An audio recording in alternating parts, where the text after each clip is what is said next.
नमस्कार, news for nation देख रहे हैं आप। मैं हूं आपके साथ रश्मि। लुटेरी दुल्हन तो आपने खूब देखी होगी, जो शादी के कुछ दिन के बाद ही पैसे और गहने लेकर घर से भाग जाती है। लेकिन क्या आपने कभी ऐसा देखा है कि एक लड़की शादी के 15 दिन के बाद ही अपने पति को छोड़ अपनी प्यारी ननद को लेकर भाग जाती है? अगर नहीं देखा है तो आज देख भी लीजिए और सुन भी लीजिए, क्योंकि कुछ ऐसा ही मामला सामने आया है जहां पे नई नई शादी होती है और शादी के 15 दिन के बाद ही ये दुल्हन कैश और जेवर चुराकर अपनी ननद को भी अपने साथ लेकर फरार हो जाती है, जिसके बाद ये खबर इस वक्त चर्चा का विषय बनी हुई है।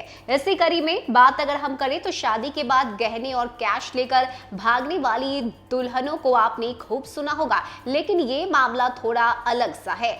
लुटेरी दुल्हन शादी के 15 दिन बाद ही गहनों के साथ 12 साल की ननद प्रीति को लेकर भाग गई। इसके बाद घर वालों के हाथ पांव फूल गए, सब जगह तलाश होने लगी। मामला पुष्कर का है। ऐसे में घर वालों को डर है कि प्रीति के साथ कहीं कुछ गलत न हो जाए। बता दें कि 27 मई को पंचकुंड रोड निवासी यतु की शादी पूजा के साथ हुई थी। दुल्हन झारखंड के जुम्मा रामगढ़ की रहने वाली है। यतु को बोलने सुनने में दिक्कत होती थी, इसलिए शादी में लगातार दिक्कतें सामने आ रही थी। यतु के पिता दया प्रकाश ने बताया कि परिचित पंकज कुमार पिछले 4 महीने से घर आना जाना लगा हुआ था। उसके बेटे की शादी की बात चल रही थी। उसने झारखंड में लड़की वालों से संपर्क कराया और 3.5 लाख रुपए शादी में खर्च हुए। घर में लगभग सब कुछ सही चल रहा था। यतु पुष्कर में पानी के कैंपर सप्लाई की कंपनी में काम भी करती थी। ऐसे में 10 मई को निर्जला एकादशी की वजह से सुबह जल्दी पानी की सप्लाई करने चला गया। मौका पाकर लुटेरी दुल्हन पूजा ने सास शशि बाला और ससुर दया प्रकाश को कमरे में बंद कर दिया और फिर फरार हो गई। ननद प्रीति को भी बहला फुसला कर अपने साथ ले गई। कमरे में बंद यतु के माता पिता काफी देर तक आवाज लगाते रहे। पड़ोसियों ने जब आवाज सुनी तो उन्हें बाहर निकाला गया, जिसके बाद शुक्रवार को पुष्कर थाने में गुमशुदगी की रिपोर्ट दर्ज कराई गई है।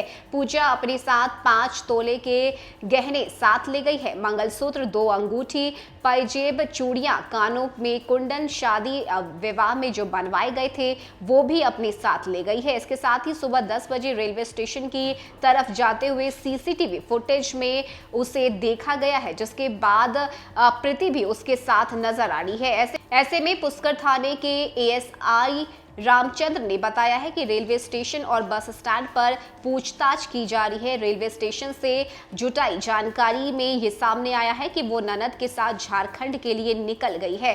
पुष्कर पुलिस जुम्मा रामगढ़ झारखंड पुलिस के संपर्क में है। वहीं दुल्हन और उसके परिवार मोबाइल पर लगातार कॉल कर रहे हैं, लेकिन संपर्क नहीं हो पा रहा। तो बता दें कि ये पहला ऐसा मामला सामने आया है जहां पे ये लुटेरी दुल्हन घर तो लूटती ही है, गहने कैश तो अपने साथ ले ही जाती है, साथ ही साथ अपनी प्यारी ननद को भी बहला फुसला कर अपने साथ ले जाती है, जिसके बाद ये मामला पुलिस के पास पहुंचा है और पुलिस लगातार जो है वो संपर्क में बनी हुई है ताकि जल्द से जल्द उसे पकड़ा जा सके। ऐसे में इस खबर को जानकर, देखकर आपकी क्या राय है हमें कमेंट सेक्शन में जरूर बताइएगा। फिलहाल के लिए इतना ही। ज्यादा अपडेट के लिए आप बने रहिए न्यूज फॉर नेशन के साथ। नमस्कार।